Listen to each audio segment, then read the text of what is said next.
Regarde ce type balèze à la peau toute rouge. Il a séjourné sur Mars pendant une bonne minute. C'est pourquoi il semble avoir utilisé la mauvaise teinte d'autobronzant. Tous les caroténoïdes contenus dans les carottes, les patates douces, les poivrons, les tomates et les citrouilles le protègent des rayons UV. Plus il mange, plus il devient orange. Quant à sa corpulence, elle est due à la pesanteur martienne. La gravité ici nous fait percevoir notre poids différemment. Et si tu veux assurer sur Mars, tu dois beaucoup manger. Par exemple, si une personne pèse 68 kg sur Terre, elle ne pèse pas plus de 30 sur Mars. Manger plus peut donc aider à réduire l'écart entre la gravité et le poids. Mercure est tout à fait différent. Il y fait plus chaud que sur une la plus brûlante des asphaltes le jour, mais plus froid que le château d'Elsa la nuit. Il faut être fait de métal avec un point de fusion élevé pour pouvoir survivre ici. Mais pour nous, humains ordinaires, nous serions vite grillés. Littéralement. Bien que Mercure soit la planète la plus proche du Soleil, Vénus reste la plus chaude. La vie sur Vénus parle plutôt de la jumelle maléfique du Soleil. La température y oscille généralement autour de 465 degrés Celsius en moyenne. Survivre au point d'ébullition de l'eau ou dans la chaleur extrême de Vénus est un défi pour la plupart des espèces terrestres. Seule une poignée d'entre elles peut supporter des températures bouillantes. Les autres se précipitent au Starbucks pour prendre un latte glacé dès les premiers rayons du soleil printanier. Aucun être humain ne peut donc évoluer suffisamment pour survivre sur Vénus.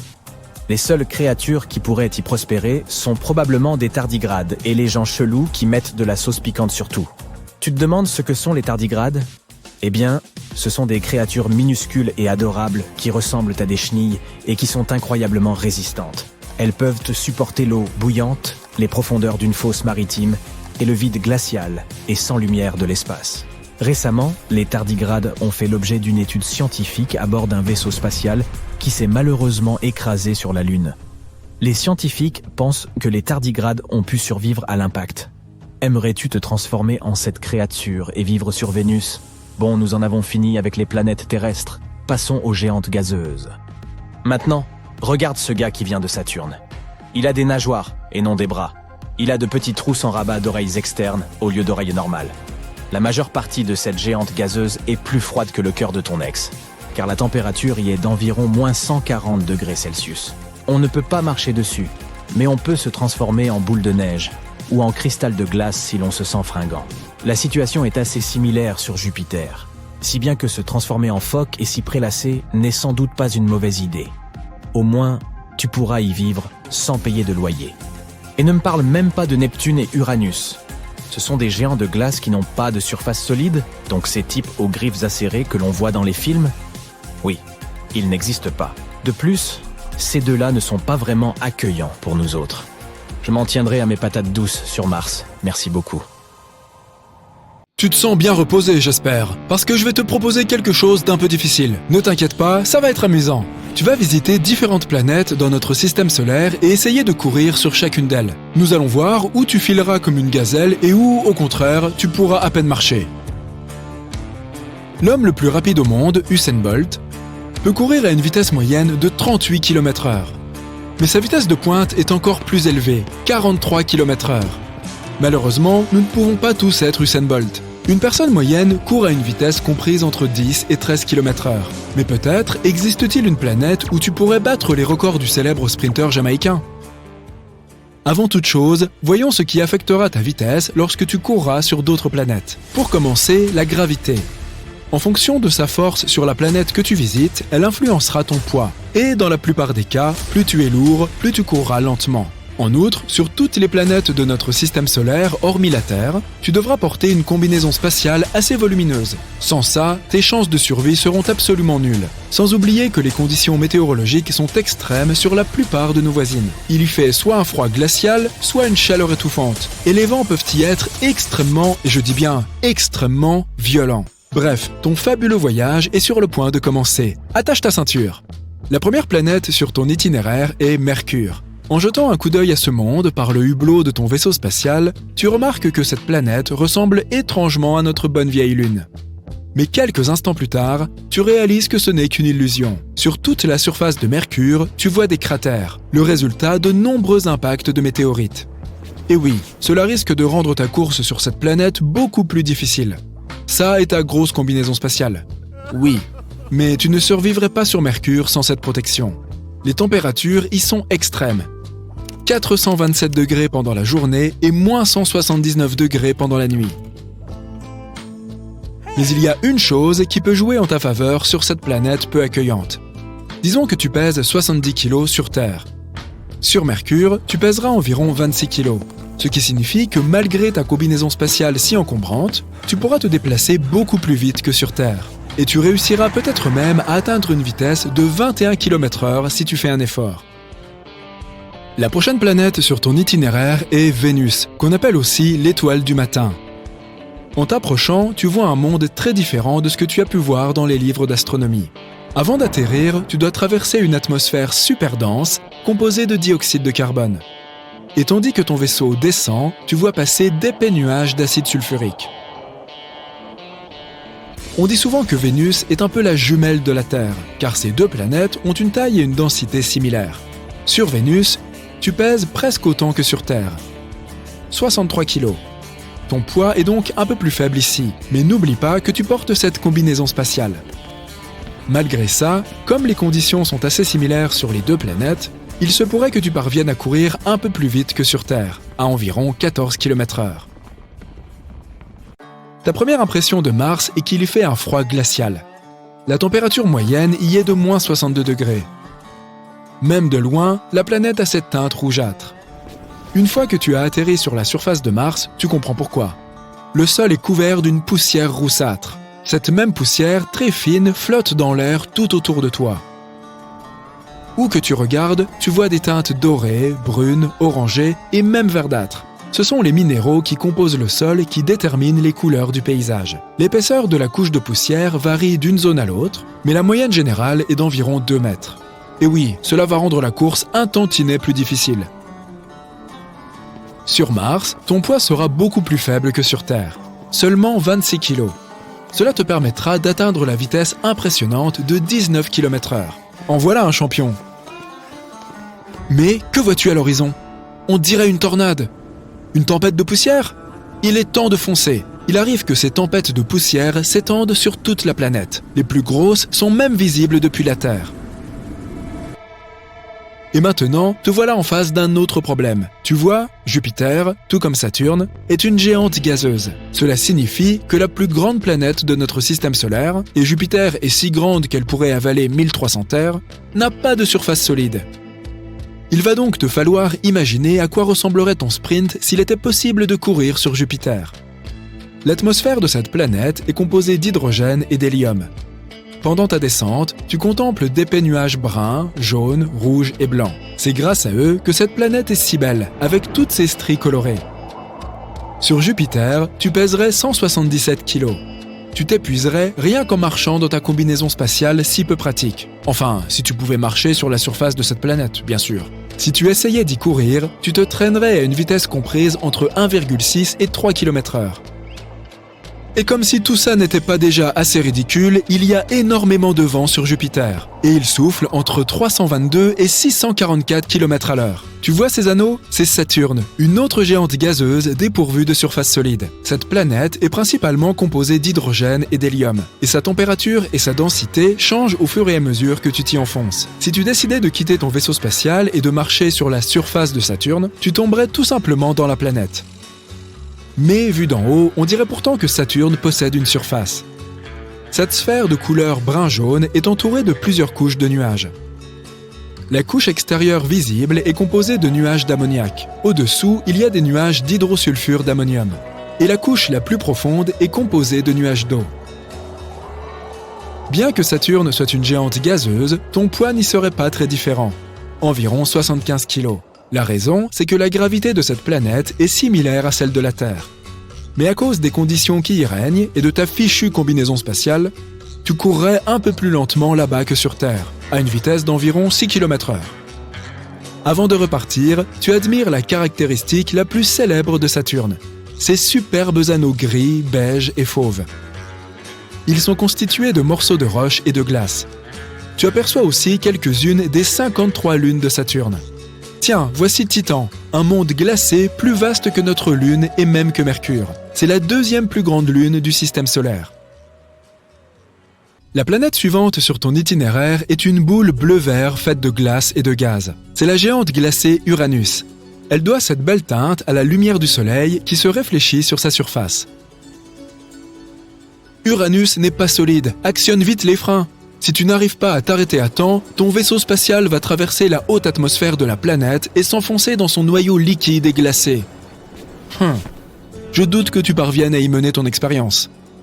Alors, il nous faut à nouveau faire preuve d'un peu d'imagination.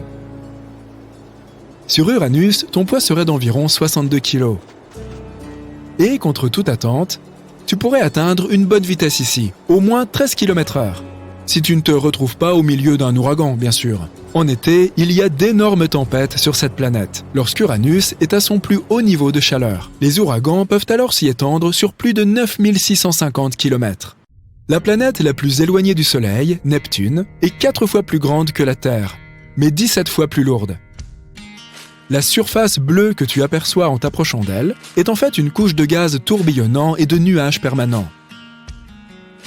Le manteau de cette planète est composé de glace d'eau, d'ammoniac et de méthane. Et c'est à peu près tout ce que Neptune a comme surface. Il n'y a donc pas de terre ferme ou marché. Alors, une fois de plus, on va utiliser notre imagination. À bord de ton vaisseau spatial ultramoderne, tu t'envoles loin de la Terre à une distance sûre et puis, bam! Tu voyages plus vite que la vitesse de la lumière à travers l'espace interstellaire. La lumière de milliers d'étoiles passe à toute vitesse devant toi. Quelques minutes plus tard, tu es de l'autre côté de la Voie lactée et tu vas au travail. De tels voyages sont devenus banals depuis longtemps pour les humains, car tu fais partie de la civilisation qui a conquis toute la galaxie. Mais il a fallu près de 90 millions d'années pour y arriver. Alors comment y sommes-nous parvenus ? C'est comme un jeu vidéo. Au début, nous avions une flotte de 3 vaisseaux mères qui pouvaient voyager à 500 km par seconde. Chacun d'eux avait 10 plateformes de colonisation. Un vaisseau pouvait désamarrer une plateforme et la déposer sur la planète souhaitée. Nous avions aussi 2 vaisseaux rapides qui voyageaient 2 fois plus vite mais ne pouvaient coloniser qu'une seule planète. Chaque planète colonisée pouvait envoyer un nouveau vaisseau en expédition. L'humanité a donc pu se répandre dans la galaxie en 90 millions d'années. La plupart de ce temps a été passé à voler d'étoile en étoile. Le principal problème de la colonisation est la vitesse. Année 2021, nos vaisseaux spatiaux peuvent à l'heure actuelle voler à environ 40 000 km/h. C'est une vitesse suffisante pour aller de New York à Los Angeles en moins de 4 minutes. Mais un voyage vers des planètes voisines comme Mars prend encore environ 7 mois. L'étoile la plus proche du Soleil, Proxima Centauri, se trouve à 4,2 années-lumière. Cela signifie que la lumière, l'élément le plus rapide de l'univers, met 4,2 années pour y parvenir depuis le Soleil. Il faudra à notre fusée 73 000 ans pour y arriver. C'est plus que l'existence d'une civilisation humaine avancée. Or, notre galaxie, la Voie lactée, mesure 105 000 années-lumière de large. Donc même en voyageant à la vitesse de la lumière, cela prendrait une éternité. Alors naturellement, l'humanité a imaginé d'autres moyens de voyager. Déplaçons-nous dans le futur et imaginons que nous ayons résolu ce problème. Nous avons commencé à accélérer avec des sondes microscopiques propulsées par des faisceaux laser directionnels depuis la Terre. Cela a permis d'atteindre des vitesses équivalentes à 25% de la vitesse de la lumière. C'est encore trop lent. Le problème était que rien de ce qui a une masse ne peut voyager à la vitesse de la lumière. Nous sommes donc passés à l'étude de la métrique d'Alcubierre. Cette méthode n'implique pas de se déplacer d'un point A à un point B, mais plutôt de comprimer l'espace entre ces points. Voici une feuille de papier à carreaux. Imagine que nous devions parcourir 3 carreaux pour atteindre ta destination. Au lieu de nous déplacer en ligne droite aussi vite que possible, nous comprimons ces carrés pour que notre vaisseau spatial soit au point B. Maintenant, nous les dépressurisons, l'espace est normalisé et nous avons voyagé en quelque sorte à l'arrêt. C'est comme ça que fonctionne la métrique d'Alcubierre. Elle comprime l'espace devant le vaisseau spatial et le dilate derrière sa queue. Donc théoriquement, un vaisseau spatial à propulsion d'Alcubierre peut se déplacer à n'importe quelle vitesse, même plus vite que la vitesse de la lumière. Mais la quantité d'énergie nécessaire pour y parvenir est énorme et pourrait être comparée à la masse énergie de la planète entière de Jupiter. Alors pendant que certains scientifiques travaillaient à améliorer le moteur d'Alcubierre, d'autres regardaient à l'intérieur de l'objet le plus mystérieux de l'univers, le trou noir. Un trou noir est un corps céleste si dense qu'il attire même la lumière et ne la laisse pas sortir. Imagine un trampoline circulaire. C'est notre espace-temps. Plaçons un ballon de basket en son centre. Le trampoline s'affaisse un peu. Maintenant, tous les objets que nous mettons sur le trampoline vont rouler vers le ballon de basket. C'est comme ça que fonctionne la gravité. Mais si tu fais rouler une balle de golf au-delà du ballon de basket, elle a une chance de sortir de cet entonnoir. Maintenant, mets une boule de bowling très lourde au centre du trampoline. Le trampoline s'affaisse encore plus. Désormais, la balle de golf va inévitablement tomber dans l'entonnoir avec la balle de bowling sans aucune chance de s'échapper. C'est comme ça que fonctionne un trou noir. Et certains scientifiques pensent qu'il pourrait y avoir un trou de verre au cœur d'un trou noir. C'est un raccourci entre le point A et le point B de l'univers. Retournons à notre feuille de papier. Au lieu d'aller tout droit, nous plions la feuille de façon à ce que le point A soit juste au-dessus du point B. Maintenant, nous faisons un trou dans le papier et nous nous déplaçons vers le point B. Nous le déplions à nouveau et voilà. Nous sommes arrivés à destination. Il existe donc une théorie selon laquelle, si un vaisseau spatial entre dans le champ gravitationnel d'un trou noir et résiste à l'incroyable tension qui y règne, il peut sortir vers n'importe quel autre point de l'univers auquel ce trou de verre mène. Il pourrait même s'agir d'une autre galaxie ou d'un univers parallèle. Nos recherches ont été fructueuses et désormais, en regardant une carte de la Voie lactée, nous pouvons nous rendre absolument partout. Il ne reste plus qu'à choisir le bon endroit à coloniser. Il y a environ 1 milliard d'étoiles. Autour de chacune d'entre elles se trouvent des planètes susceptibles de convenir à la vie. Nous devons donc réduire la liste. Tout d'abord, nous recherchons des étoiles relativement jeunes, presque comme notre Soleil.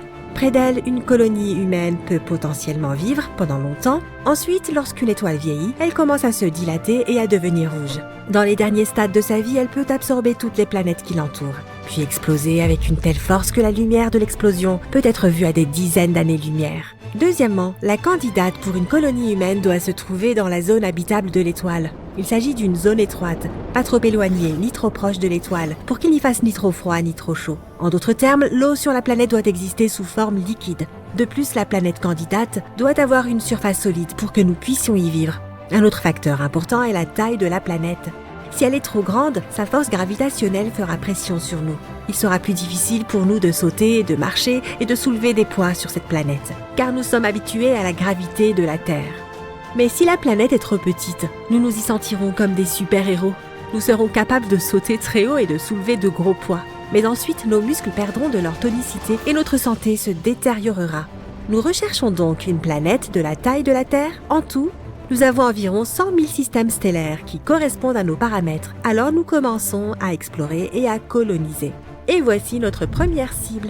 Nous avons nommé cette planète Nouvelle Maison. Nous allumons notre moteur plus rapide que la lumière et bam, nous y sommes. Même si cette planète répond à tous nos critères, il est encore difficile de considérer cet endroit comme notre foyer. Il est fait de paysages désertiques avec beaucoup de cratères et de canyons. Nous devrons travailler dur pour que cet endroit ressemble à la Terre. La phase de terraformation de la planète est sur le point de commencer. Cela signifie que nous allons modifier le climat et l'atmosphère ici. Nous avons besoin d'environ 78% d'azote et 21% d'oxygène pour pouvoir respirer sans combinaison spatiale. Nous allons donc cultiver des plantes à air, d'autres usines produiront de l'eau, nous construisons aussi des centrales électriques et une usine pour produire du carburant pour notre vaisseau spatial. Et enfin, très important, la production de nourriture. Une fois que tout sera prêt, la colonie pourra exister par elle-même. Et après plusieurs siècles, cette planète sera suffisamment développée et peuplée pour envoyer une expédition pour coloniser les mondes voisins. Ainsi, pendant plusieurs millions d'années, l'humanité a tissé sa toile dans la Voie lactée.